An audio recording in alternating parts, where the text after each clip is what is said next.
نبی اکرم شفیع اعظم۔ بسم اللہ الرحمن الرحیم۔ محترم بزرگوں، عزیز دوستوں اور بھائیوں، امام بخاری علیہ الرحمہ نے اپنی کتاب بخاری شریف میں 80 کتاب کا عنوان قائم فرمائے۔ سب سے پہلے کتاب الایمان، یہ کتاب التوحید، یعنی جہاں سے شروع کیے ہیں وہیں واپس لوٹ گئے۔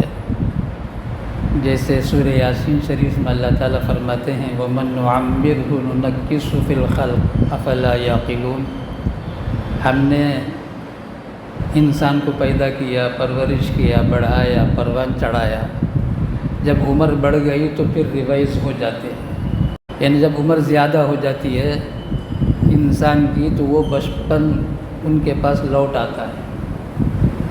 جیسے بچے کم کھاتے ہیں، کھانے پینے میں بھی ان کی کمی ہو جاتی ہے، اور بات چیت بھی ایسا کرتے ہیں جیسے کہ چھوٹے بچے کرتے ہیں۔ تو اسی طرح حضرت کتاب کے شروع میں کتاب الایمان سے شروع فرمایا، اب کتاب کے آخر میں یہ 80واں کتاب ہے، اس میں کتاب التوحید یہ عنوان قائم فرما کر 180 سے زائد حدیثوں کو بیان فرمایا۔ اس سے پہلے جو کتاب 70 پر 9 باب الاعتصامی کتاب و سنہ، یعنی کتاب اور سنت کو مضبوطی سے تھامنا، آخر میں وہ باب لائے، اس کے بعد یہ اس سے آخر میں، اس کے بعد کتاب ختم۔ کیا بتانا چاہتے ہیں امام بخاری علیہ الرحمہ؟ قرآن پاک اور سنت رسول کو مضبوطی سے تھامو۔ دنیا میں دو چیزیں ہیں، یہ ایک عقل ہے، یہ ایک نقل ہے۔ عقل تو ہم سمجھتے ہیں، عقل تو کامل ہوتی ہے 18 سال میں۔ 18 سال سے پہلے ہر انسان کی عقل ناقص ہوتی ہے۔ اور ایک دوسری چیز نقل ہے۔ نقل کیا ہے؟ قرآن پاک اور سنت رسول صلی اللہ تعالیٰ علیہ وسلم۔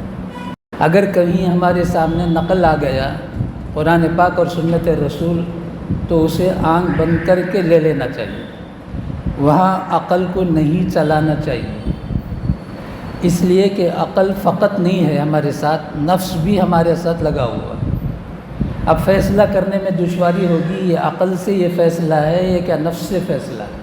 عقل تو کبھی بھی غلط رہنمائی نہیں کرتی ہے، لیکن چونکہ نفس ہمارے ساتھ لگا ہوا ہے اس لیے فیصلہ یہ ہے نقل آنے کے بعد عقل کا تالا بند کر دینا۔ اب یہ نہیں سوچنا ہے یہ عقل ہے۔ تو رسول اللہ صلی اللہ تعالیٰ علیہ وسلم کے دنیا سے پردہ فرمانے کے بعد بہت سارے گمراہ فرقے پیدا ہوئے، بہت سارے اسی زمانے میں، اور اتفاق کی بات ہے کہ سب اسی وقت دفن بھی ہو گئے۔ صرف ایک فرقے کے بارے میں رسول اللہ صلی اللہ تعالیٰ علیہ وسلم نے اپنے حیات مبارکہ میں ہی پیشن گوئی فرما دیا، جس کو آج ہم اہل قرآن بولتے ہیں، یعنی وہ لوگ بولتے ہیں ہم اہل قرآن، ہم لوگوں نے ان کا نام رکھا ہے منکرین حدیث، حدیث کا انکار کرنے والے، رسول اللہ صلی اللہ تعالیٰ علیہ وسلم کا انکار کرنے والے، یعنی حدیث اور سنت جیسے ہی ان کے سامنے ذکر کیا جائے گا الرجی ہو جائے گا ان لوگ۔ وہ کہتے ہیں حسبنا کتاب اللہ، لاکھ مرتبہ اللہ حفاظت فرمائے۔ جب ہم پوچھتے ہیں کہ قرآن پاک آپ کو کہاں سے ملا، بدبختوں کی زبان میں ایسا جملہ نکلتا ہے کیا کہیں۔ حضرت علی رضی اللہ تعالیٰ عنہ کی خلافت ہوتی تو ان سب کو گڈھے میں آگ لگا کر اس میں ڈال دیتے تھے، اس لیے کہ اسی زمانے میں یہ پیدا ہوئے تو حضرت علی رضی اللہ تعالیٰ عنہ نے بطور سزا کے ان کو یہی دیا تھا، بڑا سا گڈھا کھودا اور اس میں آگ جلا کر ان لوگوں کو اٹھا کے اس میں ڈال دیا۔ حالانکہ رسول اللہ صلی اللہ تعالیٰ علیہ وسلم نے سانپ اور بچھو کو بھی آگ میں ڈالنے سے منع کیا۔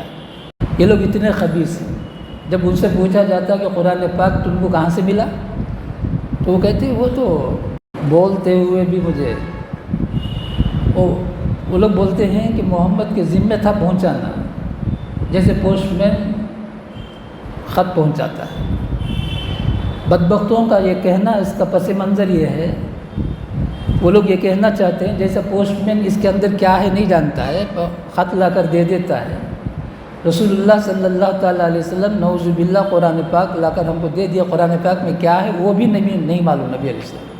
یہ ایک حدیث بھی سننے کے لیے تیار نہیں، زندگی میں لانے کے لیے تیار نہیں۔ بہرحال پاگل پن ہے ان کا۔ اب یہاں سے امام بخاری علیہ الرحمۃ جو کچھ بیان کرنا چاہتے ہیں آخری تک، جتنے فرقے باطلہ پیدا ہوئے ان کے جواب میں قرآن اور حدیث سے جواب دے رہے ہیں۔ توحید ایمان ہی کا دوسرا نام ہے۔ ایمان کیا ہے؟ توحید۔ توحید کیا ہے؟ ایمان۔ وہاں پورا کا پورا پازیٹیو تھا، مثبت پہلو میں تھا کتاب الایمان میں، یہاں پر ہر فرقے کے رد میں ہے۔ تو سب سے پہلے کتاب التوحید قائم فرما کر باب قائم فرما کر، یعنی نبی پاک صلی اللہ تعالیٰ علیہ وسلم نے پوری دنیا کو، اپنی امت کو توحید کی طرف بلایا۔ قولوا لا الہ الا اللہ تفلحوا، دیکھو کہو لا الہ الا اللہ کامیاب ہو جاؤ، وہی پہلا ہے۔ باب ما جاء فی دعاء نبی صلی اللہ تعالیٰ علیہ وسلم امتہ الی توحید اللہ تبارک و تعالی، مکے والوں کے سامنے پیش کیا، عرب اور عجم میں خطوط کے ذریعے سے پوری دنیا میں پیغام پہنچائے، قریب قریب پوری دنیا میں بات پہنچ گئی۔ عمر فاروق رضی اللہ تعالیٰ عنہ کے زمانے میں تو آدھی سے زائد دنیا مان لی، اور عثمان غنی رضی اللہ تعالیٰ عنہ کے زمانے میں تو پوری دنیا مان لی۔ پہلی حدیث بیان فرماتے ہیں، حضرت معاذ بن جبل رضی اللہ تعالیٰ عنہ کو جب یمن کے لیے بھیجا تو نبی علیہ الصلاۃ والسلام نے یہی پیغام دے کر بھیجا، جاؤ توحید کی دعوت دو، اللہ ایک ہے، لا الہ الا اللہ۔